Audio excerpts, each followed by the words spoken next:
Bueno, hay preguntas, perdón, hay preguntas que se repitieron y, y la respuesta es solo una.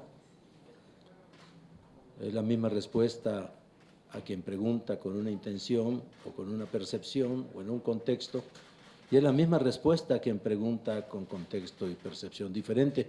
Es una sola respuesta. Empecemos con este tema tan álgido y de tanto interés económico que es la cannabis.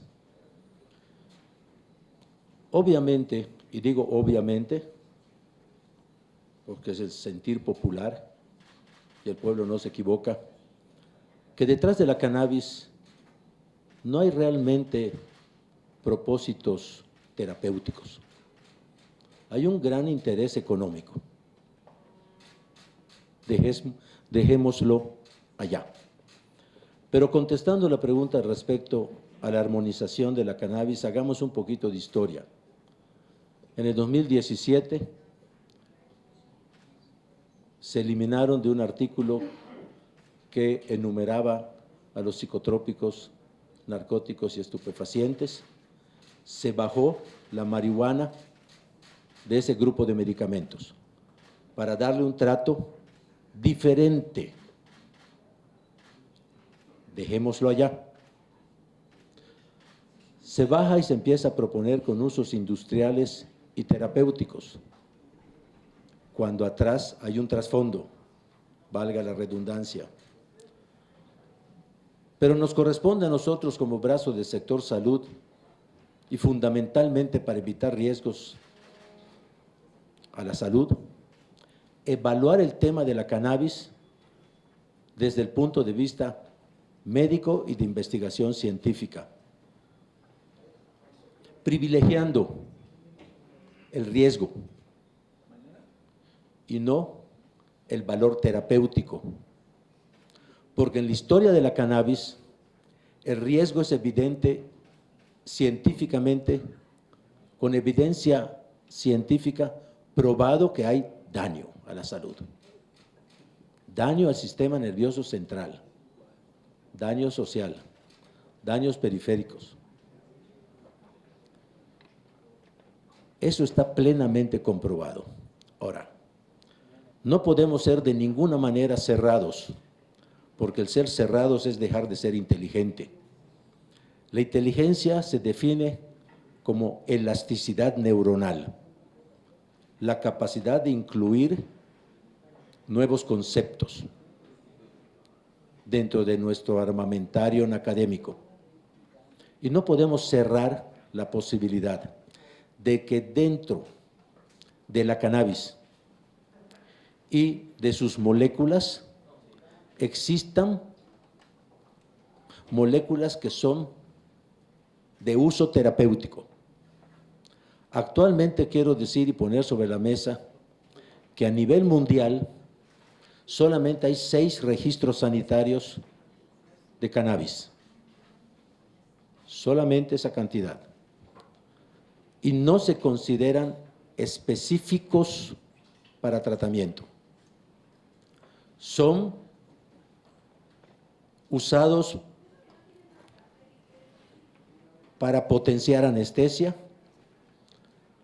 para cuestiones paliativas de dolor, para algunas situaciones de conducta psiquiátrica. Hay quien dice oncológico, y lo que más se acerca a un uso, pero que debería de ser bien regulado, es el uso para las convulsiones refractarias.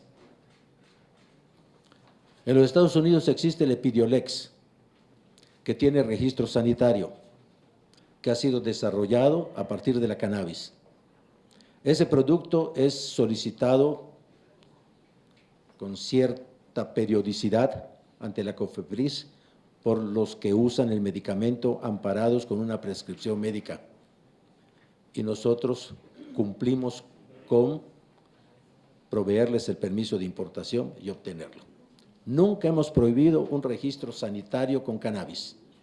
Ahora, otra cosa es el uso de la cannabis desde el punto de vista herbolario, y eso habrá que estudiarlo muy profundo, porque una cosa es sustraer de la cannabis el delta 9 cannabinoide, que es el principio que regula los síntomas que mencioné hace un momento, y otra cosa es usar la planta o sus aceites con toda la avalancha de principios activos que contiene la planta.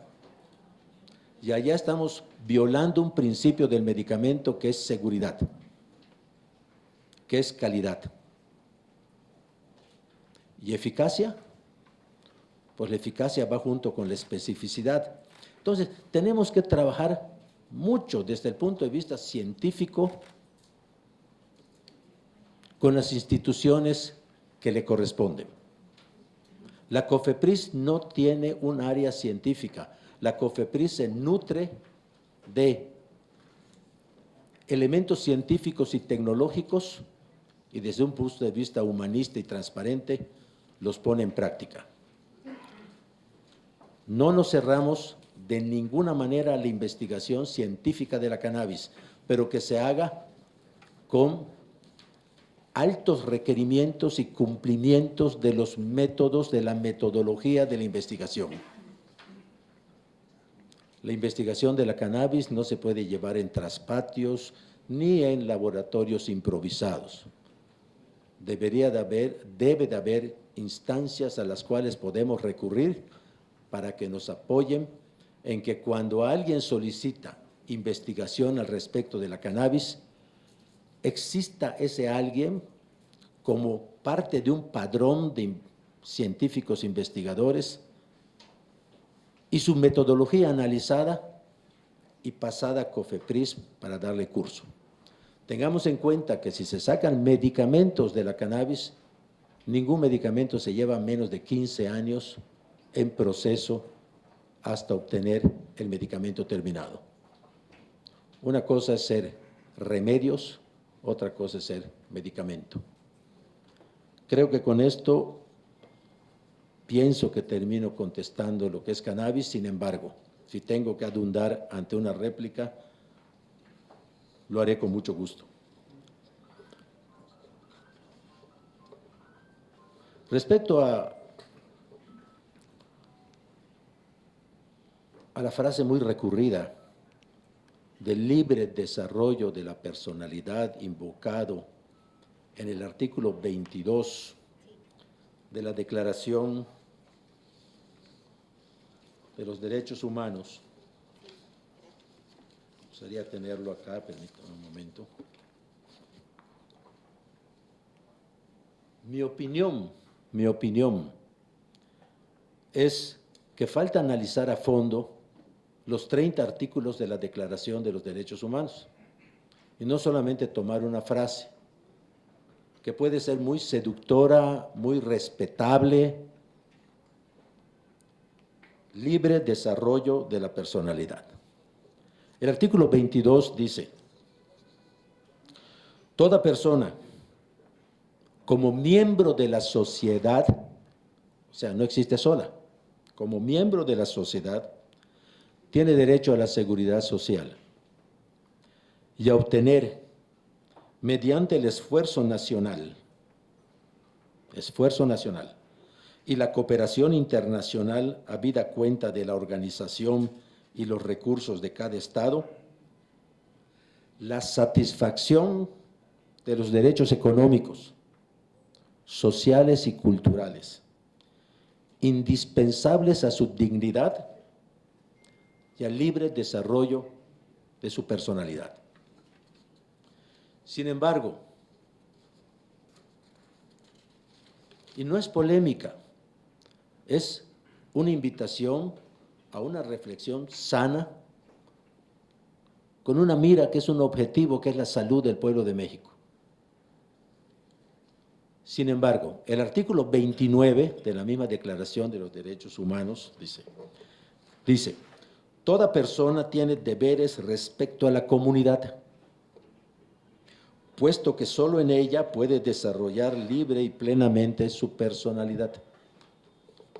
Toda persona tiene deberes respecto a la comunidad, puesto que solo en ella puede desarrollar libre y plenamente su personalidad. En el ejercicio de sus derechos y en el disfrute de sus libertades, toda persona estará solamente sujeta a las limitaciones establecidas por la ley con el único fin de asegurar el reconocimiento y el respeto de los derechos y libertades de los demás y de satisfacer las justas exigencias de la moral, del orden público, del bienestar general en una sociedad democrática. Y termina su tercer punto, el artículo 29, diciendo: estos derechos y libertades no podrán en ningún caso ser ejercidos en oposición a los propósitos y principios de las Naciones Unidas. Me da la impresión, y vale que lo ponga en la mesa, analizar estos dos artículos, a ver en qué manera se contraponen o se complementan, pero el libre desarrollo de la personalidad, empezaremos definiendo qué es libertad, qué es desarrollo, si a desarrollo le falta algún adjetivo, y sobre todo el tema más serio de los sociólogos, que es el tema de la personalidad, donde todavía no se ponen de acuerdo para hacer una definición breve, porque las definiciones largas solamente confunden. Inteligencia es elasticidad neuronal, nadie se confunde. Pero personalidad, hasta la fecha, los más estudiosos hablan que la personalidad tiene tres partes: dos genéticas y una externa.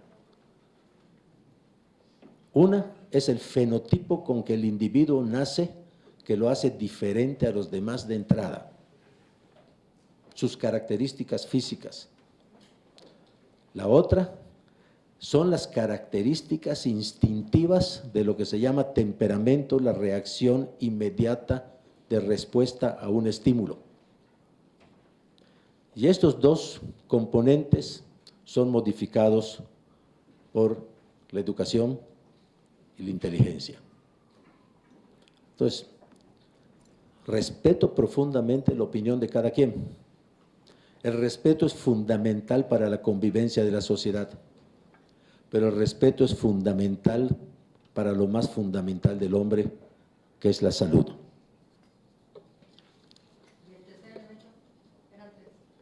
Tercer elemento, que lo fenotípico y el instinto temperamental se le aplica la educación, etc.